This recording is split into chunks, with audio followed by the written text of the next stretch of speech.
Have you ever stopped to wonder how a giant global company actually pays itself? I know, it sounds a little strange, but it is a genuine billion-dollar question that shapes our entire world. So today, we're going to dive right into the fascinating, complex rules that govern this whole dance.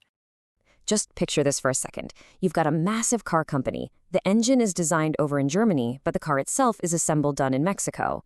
Now, the German division has to sell that engine design to the Mexican one. So what's the price tag? Well, they can't just pick a number out of a hat. You better believe the tax authorities in both Germany and Mexico are watching like hawks to make sure they each get their fair slice of the tax pie. And the answer to all this is a set of international rules called transfer pricing. These are the guidelines, mostly steered by the OECD, that basically force companies to set those internal prices at what's called arm's length. Now, in plain English, that just means they have to charge themselves the exact same price they charge a totally separate, unrelated company. No special family discounts allowed. So here's what we're going to cover. We're going to focus on one of the most interesting tools in the entire transfer pricing toolkit, the profit split method.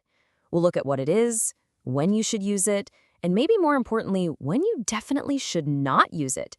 And then we'll wrap up with the single biggest takeaway you need to remember. Okay, let's get right into it. The profit split method, well, it's not for every situation. You can think of it as a specialized tool, the one you break out when things get really complex and intertwined. At its heart, the method is pretty much exactly what it sounds like. It takes the total profit from a big, complicated deal, and it splits it. But, and this is the key part, the split isn't just 50-50. It's all based on how much value each part of the company actually contributed.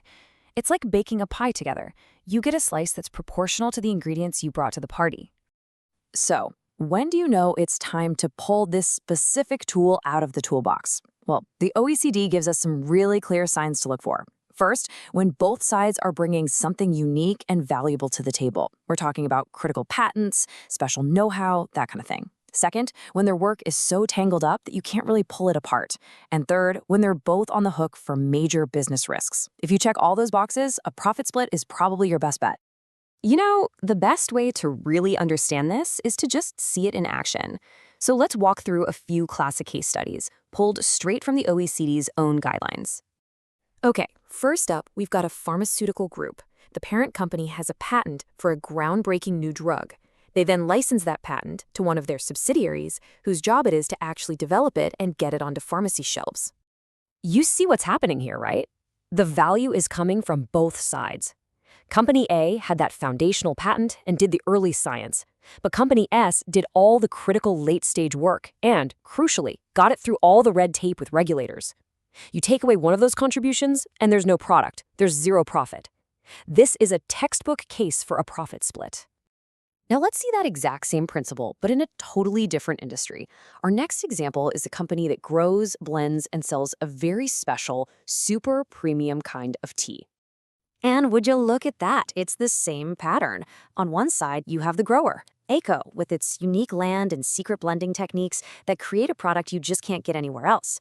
But on the other side, you have BCO, which has poured millions into building this incredibly powerful, trusted brand. The high price that customers are willing to pay, it's for both the amazing tea and that famous brand. The two are completely inseparable. All right, one more classic case to really hammer this point home. This time, we're talking about a global electronics company that's launching a hot new product line. So Company A is the tech genius here. They're handling the R&D, the design, the manufacturing. But, and this is key, Company B isn't just some simple distributor, no way. They are an innovator too, running these brilliant marketing campaigns and using their own special algorithm to get the product to the right people at the right time. Both sides are bringing truly unique, absolutely critical value to the business. So, the pattern across all these examples is crystal clear. A profit split is for those special situations where both sides of the deal are innovators. Their work is so deeply intertwined that trying to put a separate price tag on just one of their contributions is pretty much impossible. It's a true team effort, and the profits need to be split to reflect that. But look, knowing when to use a tool is only half the battle. It's just as crucial to know when to leave it in the box. So now let's look at a scenario where a profit split is absolutely the wrong choice. We're going to stick with our electronics company, but we're going to change one crucial fact. This is based on example 4 in the OECD guidelines, and it's designed to show the perfect contrast to the case we just saw. Okay, notice the huge difference here. Company A is still the innovator, the tech brain. But Company B's role? It is completely changed. Its marketing is just basic, its distribution is a simple, routine process.